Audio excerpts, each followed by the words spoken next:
Get going.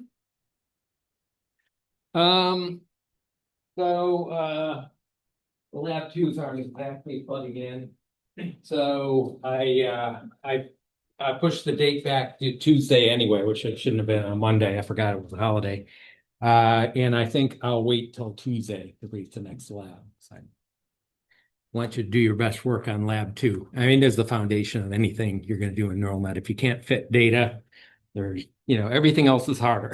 And if you want to understand why the harder stuff isn't working, you have to break it down and see how it's basically just fitting data and why is it not fitting the data correctly. So I think like to take the long view and make sure you absorb that to the fullest possible degree. Plus, next week is just going to be busy because it's a short week. We'll still we'll do the lab briefing on Tuesday. We already agreed we're going to do the test on Friday, Wednesday, or Thursday. Probably Wednesday we'll do some review. Thursday, maybe I'll slip in some of the extra material we still have to go over, lecture material to go over. And I think we'll be plenty busy. And you guys have done well keeping up with with a pretty good pace so far. So I don't see, I feel like you don't deserve to be jammed in over the next few days. Okay, any questions on that? We good? All right. So today we are hopefully going to finish up this entire deck on reinforcement learning. And just to remind you, the very brief coverage of neural net Q learning is because it's really very simple. Again, if you understand how the neural network learning works in general, we're just going to minimize this function. Again, we want the output of our Q function to be matching some target data that we have. It's all regression at the end of the day, but I don't know that I would have automatically thought that this is sensible. So I think that it's necessary that your Q estimates should approximately satisfy, should make this quantity as low as possible, approximately satisfy the Bellman equation, but that's sufficient to actually do everything that people are doing with, or most of the things that people are doing with reinforcement learning. That I think is kind of an amazing fact. And it's not something you can prove mathematically. It just works well. It's an empirical fact. Okay.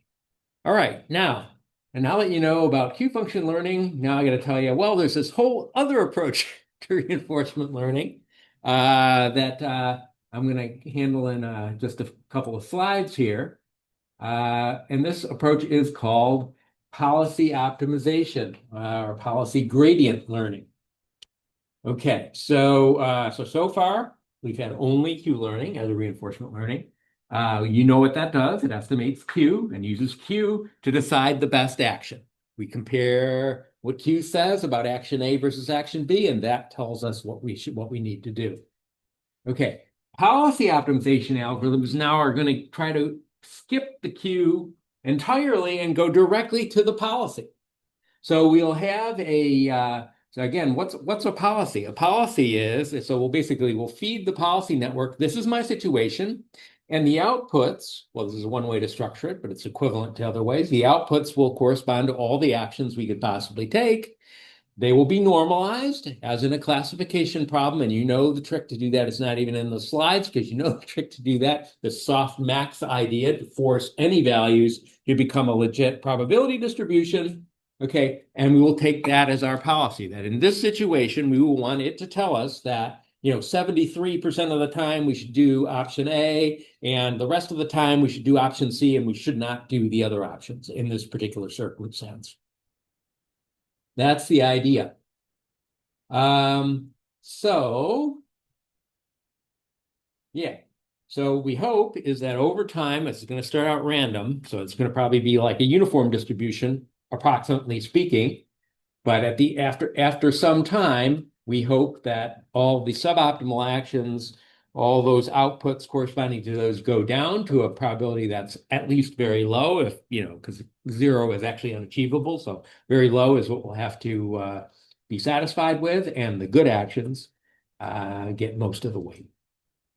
Yeah, that's the plan.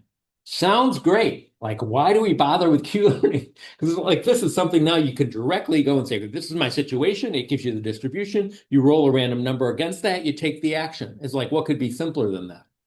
As you think this is the preferred way to do things, and it is a very good way. It used to be my preferred way to do things, but over time I've come to go to the older approach. Q learning is the older approach. We've gotten just because I and your predecessors have gotten better results with Q learning in recent times. But go 5, 6 years back, we were getting better results with this approach. All right. So let me tell you, say a few words. I'll show you a little bit of math. I'll show you where to go if you want to get more math. I want you to understand that this is just another gradient approach, but I'm not going to prove that to you. But I'll show you if you really want to see the details. There's a good source. Okay, so how is this going to work? Okay, so instead of just kind of doing one action at a time, do an action, learn a little, do an action, learn a little. That's kind of the Q learning approach, right? You do an action. I was in this state. I took this action, got this reward, went to this other state. Okay, ought to be able to learn something from it. So says the Bellman equation. And in fact, you can. Okay, now policy optimization typically doesn't do that. It requires a complete trajectory.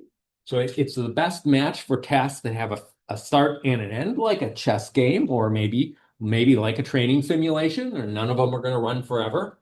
You do the whole trajectory, and then you make, based on a whole trajectory of the whole game from the front to the end, all the actions, everything that happened, you make one little improvement on the network based on that information, and rinse and repeat. So this is not super data efficient. You need a lot of data to feed this thing. Okay. So if you're in an environment that has a single infinite run, like let's say, again, this is theoretical. It's almost no one does things like this, but in principle, you could have a robot. You could build its neural net in the lab to get it acceptably good, field the robot, have live reinforcement learning going on while it's in the field, and with the idea that that robot, who knows how long it will last? It's unbounded. You'd like it to last forever if it can. Okay, so now you're just going to have one learning stream. Where are all the complete trajectories, and not just one complete trajectory, but many complete trajectories that I need to train the system? They're not there. So this is a better obvious match for Q learning. Okay, but if you force me and say, well, no, I really want to do this with policy optimization, you can. Because the notion of a trajectory from a mathematical point of view, I don't think it's that cut and dried that it needs to come to any natural end. So basically, you could just decide, every hour, that's a trajectory for my robot. Let's harvest that data, take a step, and then go to the next hour. All right. So intuitively, what we'd like is if a trajectory has a favorable ending, we got a good total reward out of that trajectory. Whatever we did, that policy that we were using at that time, that seems to be good. So we should probably do more of that. On the other hand, if our total reward is shabby, maybe we want to do less of our current policy. That's just common sense, right? So that's that's what we would expect to see in the math. So do we? Okay, I don't know. So this is the one equation I'm going to show here, but don't worry about it quite yet. I'll break it out in detail on the next slide. Okay, so it is trained. The neural net is trained by a form of gradient ascent because we want to maximize total reward. So we're doing hill climbing. Again, at this point, you should know. That's just a trivial. If you have a minus sign or you don't have a minus sign in the algorithm, it's nothing deep at all. Okay. And what we want to maximize is the total future reward. Sounds nice, right? But how do we do this? Okay. So in order to make this work, what you need to be able to do is you need to write down a formula whereby you can show the connection between every weight and bias in your neural net and the total future reward. And that has to be there as a function so you could take the gradient of it. Okay. Now it's not real obvious that you can do that, at least not to me. And I'm clearly not the only one from reading online. People say, wait a minute, this is amazing. Look at this math you can do here. Yeah, it's not real obvious that you can actually write that kind of thing. It's not like writing the network output or the difference between the network output and some desired thing as a function of the network parameters. It's obvious that you can do that. But like the total future reward, I mean, how do I know? How do I know how that relates to the network parameters? So if you really want a careful mathematical derivation, which will start from nothing or nearly nothing, and you're all at the level where you could follow this derivation, there is a very nice one online over here. And if you have patience, and do what you would expect to see in a good math class, where it starts simple and just go step by step by step by step, and ends up with what I have here. What I'm going to do is I don't want to spend that amount of time because I don't see that there's benefit for most of you in going that deep on this stuff. I'm going to cut right to the chase, kind of the actual equation that's used to update the network, and just make sure we at least understand that much. Okay?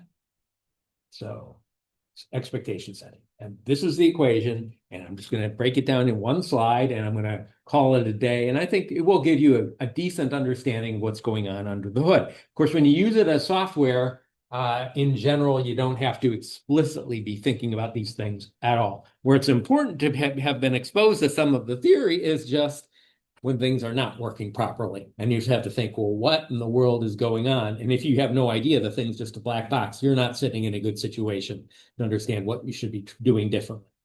Okay? So hopefully this is a good minimum. Let's see. Same equation as the last slide. Bunch of weird symbols. Okay, what are these? Okay, so first I'll remind you, this isn't the first time you've seen this, but this is the gradient symbol, right? So you see that like every day in a multivariate calculus class. You're not required to have had multivariate calculus. So again, that might be a little bit strange. All this means is form the vector, which is all the partial derivatives of this thing with respect to each variable. Okay, that's it. Now, that could be a huge vector. If there's a trillion weights in my network, there's a trillion entries in that vector.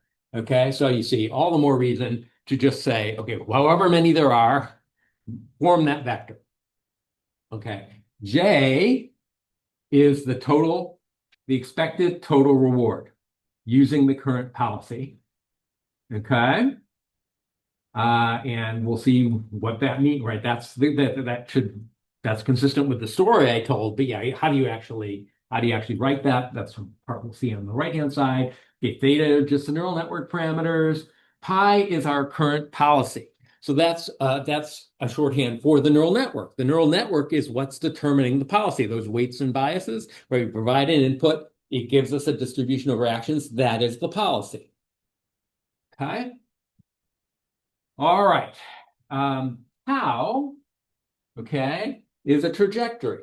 So that's a sequence of states, actions, and rewards, start to end. Again, whether you did it arbitrarily or whether it's natural, the start of the chess game, checkmate at the end, okay, or whatever, a draw, whatever, the final end, doesn't matter. Whatever you're calling a trajectory, tau is going to index trajectories, okay?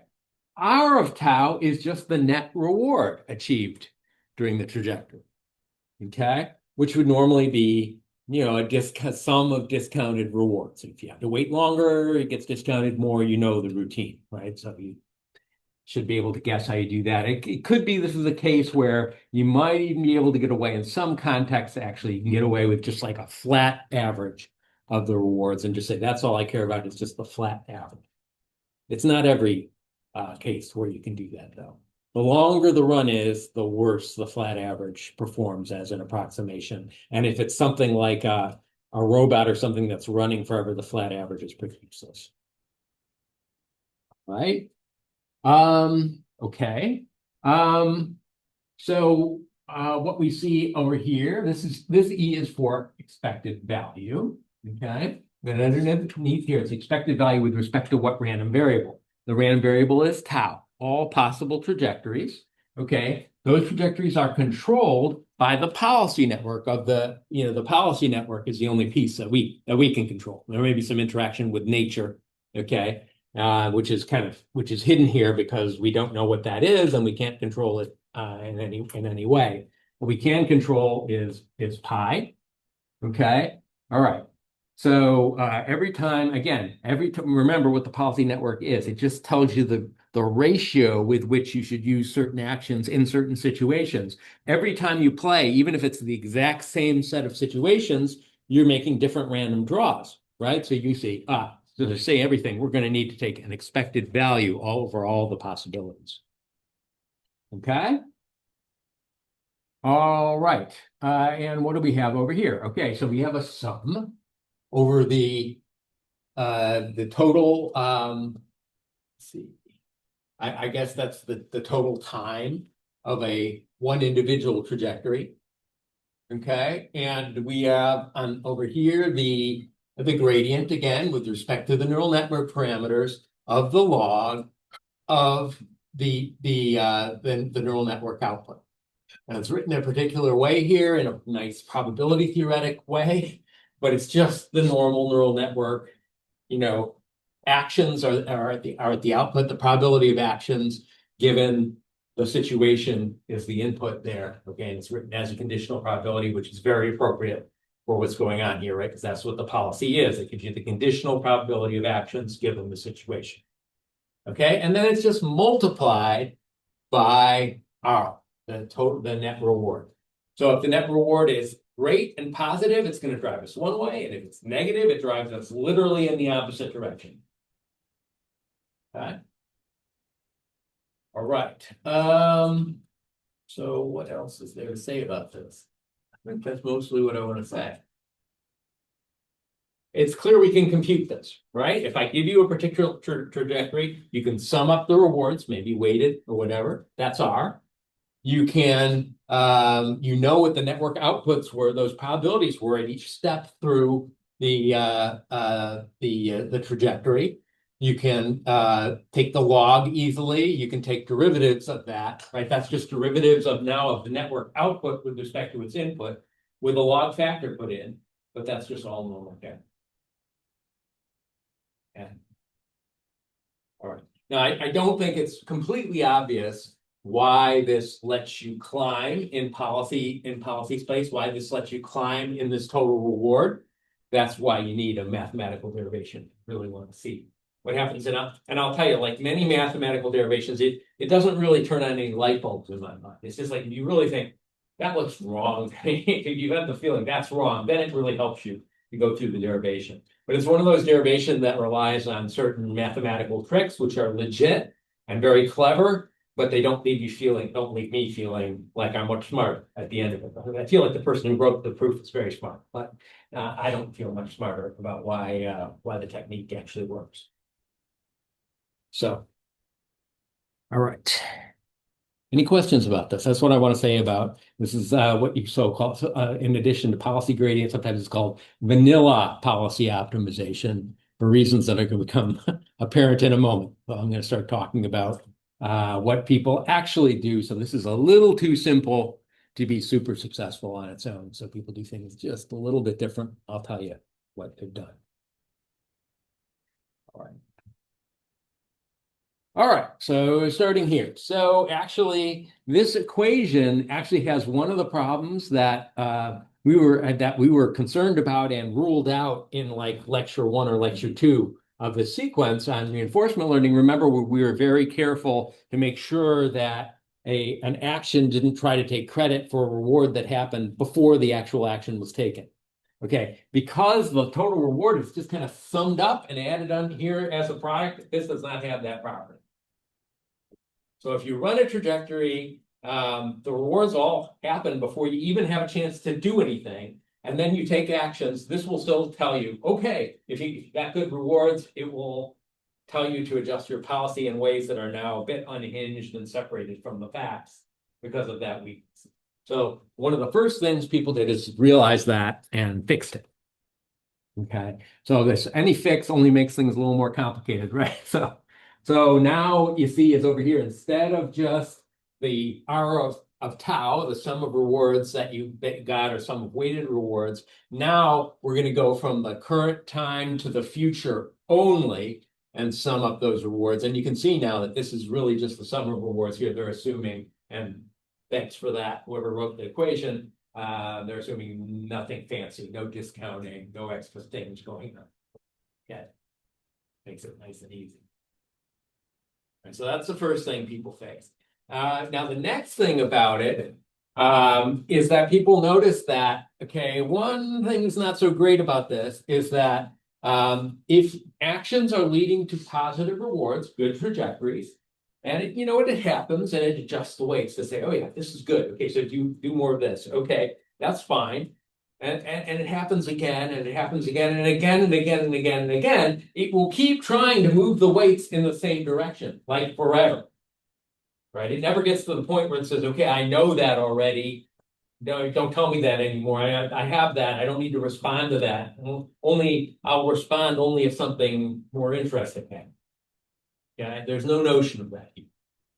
And that could be a problem. So the way people dealt with that now is to say, okay, what we're going to do is we're going to subtract from the total reward that you get an estimate of that total reward based on prior experience, with the idea that now, if we get a good total reward, that's fine. And if you knew nothing, and so this was 0, we'll do the same thing as normal. Okay, but if it's the same total reward that we always get in this situation, this should eventually reflect that. So this will become 0. And it will now say, okay, I don't need to do any more training. I've already taken that. Okay. Now, how do we get this? This is actually a very sophisticated thing, this B of S. This is the baseline value of a state. Well, what it really is like is it's like just going to the Q function. It's basically the information in the Q function averaged. So if you average over a Q function, if I'm in this particular state, okay, and I say, well, what's the average reward I'm likely to get? Okay, and you sum the Q's up, weighted by the probability with which you're going to take each action, which the policy tells you what the probability is with which you're going to take each action. Okay, that becomes the expected value of your expected return from that state. Does that make sense? We've got multiple actions in a state. They're not all equally good, but the policy says even some of the bad ones, you need to take those occasionally, which could happen in a realistic situation. Those could be just to mislead an opponent, for example. Okay? All right. So to get the expected value, the average value that you get whenever you enter that state, sometimes you're going to take the good actions, but sometimes those bad actions that are still necessary. So you need to get an expected value that takes all that into account. So the ironic thing is here, kind of the big selling point when people made this original approach and the vanilla policy gradient approach was that there was an alternative to Q learning. And then you see, okay, to get good results, and this is what everybody does. Now they said, okay, well, we have to do something kind of like Q learning anyway. It's less complicated, granted. Yeah, it's just one number per state. We may actually do something like this if we have time for a last lab at the end, because that's a very effective thing to learn. And it is less complicated than a function. A function with one argument's easier to learn than a function of 2. Yeah, so it's as easy as that. Any questions? Okay. All right. Again, this is we're at a shallow level here, but it should make sense. If it makes no sense, you need to ask questions. Okay, that's all that stuff on the last slide is still not good enough. Those were very early approaches. This was kind of the first thing that I saw was showing up in papers. You can find a bunch of papers where people do TRPO optimization, which stands for Trust Region Policy Optimization. In this family, okay, this is still not cutting edge. So the next slide will have one that's still readily available. Okay, but actually this one might still be readily available. But these days I don't see people using it. Okay. Right. So here's the thing. So you understand these policy optimizers, they do a whole trajectory, like a whole chess game, and out of that, they're going to take one tiny gradient step. Okay, that seems pretty inefficient. So one of the things people thought of in early days with this approach was, maybe instead of just taking a tiny step in that direction, maybe we really can't afford to do that. Maybe we need to take a substantial step in that direction because how many games are we going to be able to play? Okay. How many experience are we going to get? How many trajectories are we going to get? Okay, so they wanted to take more, go more distance, but you know what happens when you go more distance, right? You jump over the ridge line to the other side and you start unstable oscillations. Bad stuff can happen. Okay, so they wanted to go as far as possible, whatever that means. Okay, without having too much risk that actually maybe some unrepresentative samples that you drew, maybe you just got lucky, in a certain situation, you just got lucky and it looks like that last trajectory came up with some great reward number. Well, you're going to totally warp the neural network by moving a vast distance in that direction. It might just have been luck, right? Okay, so you want to hedge your bets. So that's what modern algorithms in this family focus in on. How is it good to hedge your bets? So, all right.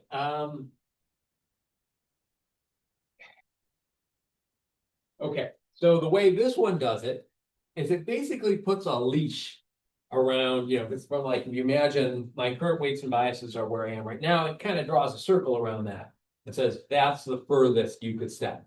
You can take a big step, but only up to the limits of the circle. Okay.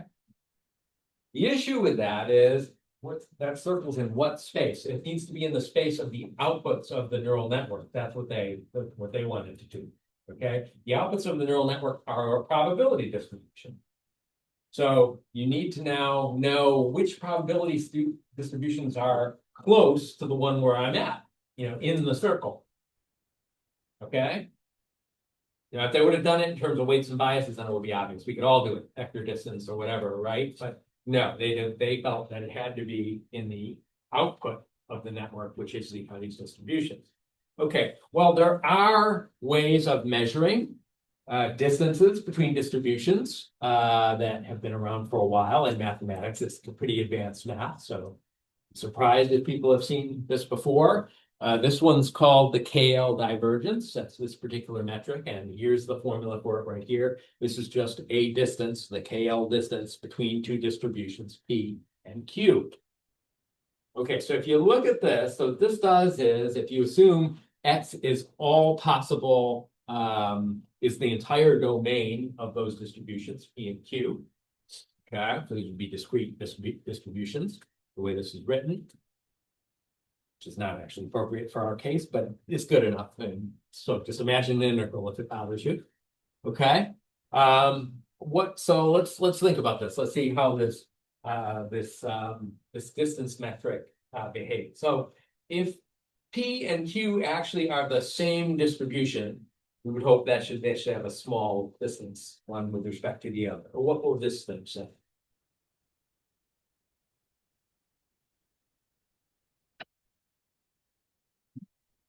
P equals Q for all X.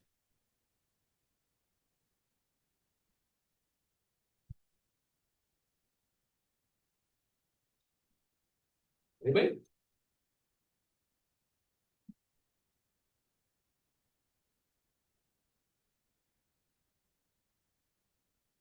Well, P always equals Q. What's this? 1. This is 1. What's the log of 1? Is 0. So we're summing up 0. So it says 0 distance between the distribution and itself. Well, that's good. Okay. This is supposed to measure how similar distributions are. And if it's the same, it says 0. That's good. Okay. What if you have the opposite sort of thing that, where one distribution is high, the other one's really, really low, and vice versa. They're never high in the same X. Okay. So if P is high, Q is low. So this becomes really, really big, right? We're taking the log of something really, really big weighted by P. So it becomes the expected value with respect to P, right? This is like an expected value, right? Summing up a probability times something. That's always, it looks like an expected value. This is the expected value with respect to P of something big. So good. It's gives a big number. But if it's the other way around, well, let's see. If I didn't think of the other way here. What happens when P is small and Q is large? Okay, now we get close to zero. Well, that muddies the water, doesn't it? Oh, so if P is small and Q is large, this would now contribute a negative value, maybe a large negative value. Oh, that's going to cancel out the large positive value. Oh, but we said P was small, right? So this is the place where there's no probability weight in the sum. So only the large numbers rule. And so we get a large number out, which is what we expect, right? If P and Q are never large in the same place, they're about as different as they could be. And the Cohen the KL divergence says big distance between them. Yeah, it's just sanity checking, but I think we should do at least that much, right? Okay, that's what's used for PRPO. And it worked okay. But for whatever reason, probably just because it's simpler and probably works as well or better, this is the one. By the time I started experimenting with this one had kind of taken over. I think that's still the case. PPO, proximal policy optimization. So it really is motivated by very similar ideas to TRPO. We want to take steps. Data is scarce. We're only going to take steps. We need to get a lot of data to take one step. So we really want to move more than a tiny distance.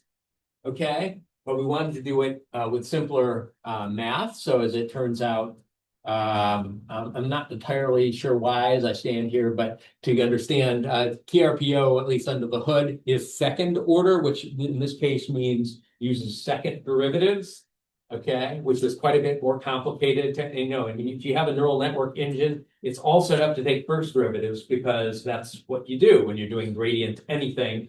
But second derivatives, but now has this kind of an exotic requirement for your software. Okay, but this approach just uses first derivatives, so gets rid of that problem. And all this stuff is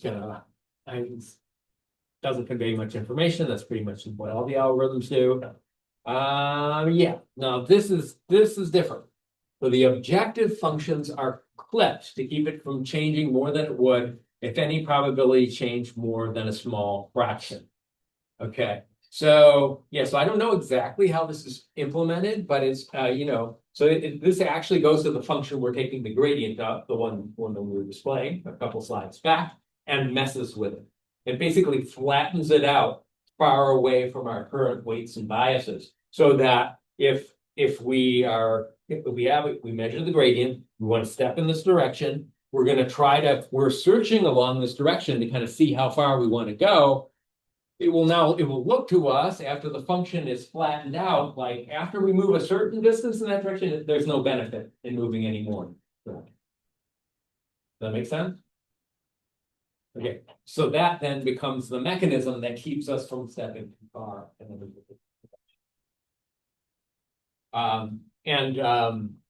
Modern implementations of this, in particular the one that's in the software that we use in this course, also have an optional, they let you turn on a KL distance constraint too, which makes it then behave more like, yeah. Okay. All right, so this one that's about as far as I go. I mean, for all I know, there are even better ones that are out there right now, but the only way I understand that, since I don't use these things, policy gradient algorithms in my lab anymore, I kind of have to see it in published papers or something like that to realize, oh, there's now this new thing that seems to be better because people are using it. Okay, so all right, are there any questions about, I'm going to kind of go away from policy optimization approaches just to turn the page. The new topic is just kind of cutting edge stuff in reinforcement learning that I think you should have heard of. Not least because some fraction of it might come up in the lab, but it's beyond that. There's a whole lot to know, and I want to at least have heard or aware that people have thought about a large number of topics. Good. We're good on the policy optimization. Great. Okay. Let's move on. Okay. Deep Q network. The Deep Q network algorithm. Again, this is Q learning. Okay, but it has some specific aspects to it. This is the Q learning algorithm that was developed by DeepMind to play Atari games. So I remember when I was sitting in a conference talking to people, and they mentioned that this was 2015 or thereabouts, maybe a little before even. And they were mentioning there was some company, and they didn't even say the name, and if they had it, wouldn't have registered with me because no one knew what a DeepMind was. There's some company that like they're a company, but they're just trying to play games with the using a deep network. Oh, okay. Well, I was interested in games because war games, right? And my connection with the academic community at that time was through people who were interested in games because that's how we can view a simulation or certainly a war game. And it was at a conference that was all about applying AI to games. So we were interested in that, but it was just like, wow, that's kind of interesting. People would do that at a company. I was doing that in my lab over here in a small way, but in a company. Well, their work got traction. This is kind of the video that kind of made their reputation.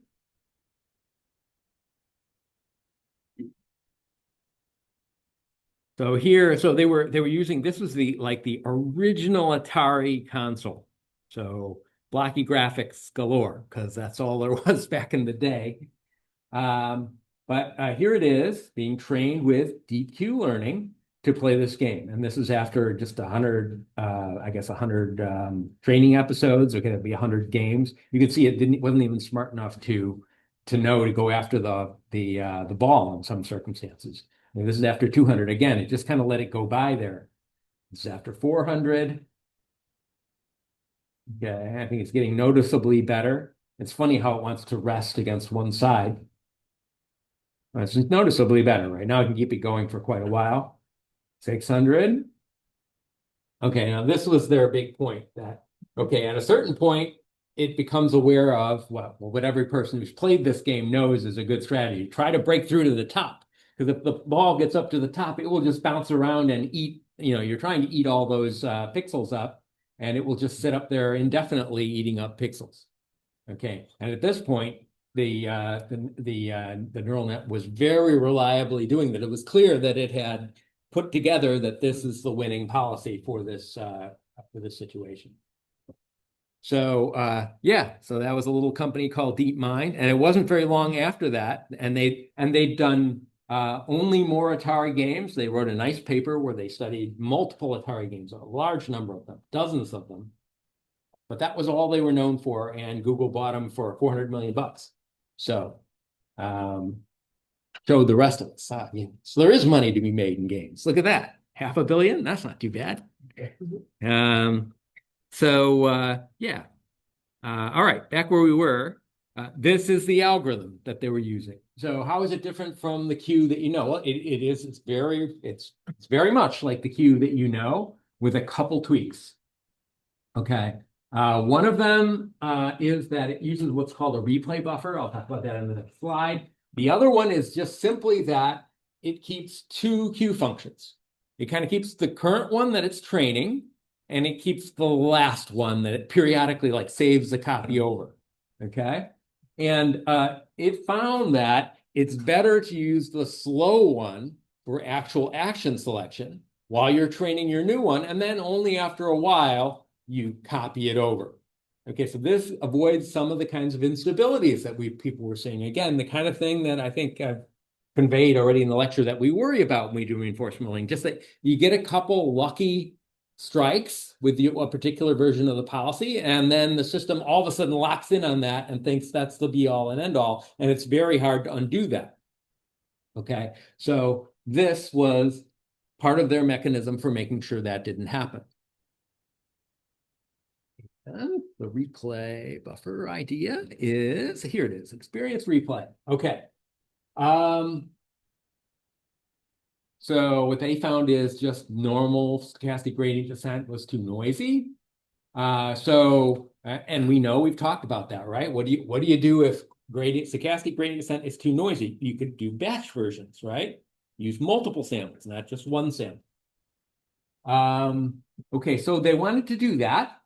But to do it in an efficient way, to use the data in an efficient way, they had a specific scheme that's turned out to be pretty helpful, which is that every time they go and you're in one state, you take an action, you get to the other state, you got a reward. This is precious. You can train on just this information. So they would squirrel that away in this replay buffer. Okay. And in general, they want the information they'd rather have fresh information than old information, but they don't want to throw away information that even information that's old unless they have better new information. I just found it's very useful to keep even pretty old information around. So that's what they did. So they will have a pretty big buffer. They will, until it's full, they will keep all of these things. And when they want to take gradient steps, they will sample from this very large buffer and use even that pretty old data to help inform the step. Again, this helps with the problem of the network getting fascinated by something that it just did, right? They might have done something great. That's fine. That data goes into the replay buffer with all the other data that it's been learning. And now it's much less likely that it's going to take a step just based on that new data. Okay, so, and then once the buffer's full, you replace the old data gradually with the new data. I think there's nothing too magical about that. And of course, we have an additional parameter called the batch size, which is just how many samples are you going to draw from your replay every time you want to take a gradient step. Okay, good enough? Yeah, their paper is still fun to read. Their Atari player, especially if you're as old as I am and actually played all those games back in the day, because they really go through a large number of them, and it's very interesting. They had every kind of result from superhuman play on Breakout and many other games, all the way down to very subhuman play. Because certain things, the one that comes to my mind right now is like an adventure game kind of a thing, like an Indiana Jones kind of a thing, and blocky graphics, where you have to kind of know certain conventions. It's like an action movie, so you kind of know the kind of stuff you're going to have to do. And of course, that's unfair to the poor neural network, which has no idea about these things, and it's hard to learn it from experience. Okay. All right. So yeah, just want to pull together some of the salient tricks right here. I've got a lot more stuff I want to talk through eventually, but it's not a rush. I think this is good just to summarize. Right. So we know policy gradient approaches reward all the action choices around a trajectory at once. That's one major thread of research and algorithm development in reinforcement learning. We know this replay buffer idea has been proven valuable for Q learning. We know this idea of keeping multiple Q networks around, an older one and a fresher one is a good idea. And this goes even beyond that. So Q clipping, I've never looked carefully into this, but here the idea is you're going to keep multiple Q functions, and you're going to use the lowest values that are predicted by the Q function. So you're always going to take the min over all of your Q functions to evaluate how good an action is going to be in that state. Again, I think this is just to avoid the network from getting over fascinated with something that has probably happened recently, right? Whereas if you've got multiple Q functions, maybe at least if even one of those Q functions says, I don't know that that's such a great thing, okay, you'll be saved from just kind of shooting off to the side on something that actually isn't all that great. So that's all good. Now, there's a lot of other things. I actually want to have some exposure to all of these things. Some of them are going to turn out to be pretty important for applications to simulation. You may not see it till the summer course. Other ones, maybe they'll become important in the future. But and we're not going to go. It's like I have a slide for each one of these, so it won't take super long to get through it. I don't even know if it's a whole lecture's worth, but it's more than 5 minutes worth, and it's kind of its own thing. So I think I'll stop here. And maybe this will be one of the things we do on Thursday next week. Any questions on the stuff? All right. Well, it will become much more relevant soon, though now you have to wait until Tuesday to see precisely how it's going to become. All right, good luck finishing up the labs and see you all Tuesday. Yeah, so tomorrow, yeah. I mean, we do have the hour tomorrow, but I don't see that we need to use it. So I'd rather have you finish up your labs, and if you're all done with that, review your notes because you have a test coming up in a week. So see you Tuesday. Thanks, Professor. Yeah. Have a good weekend. Yeah, you too.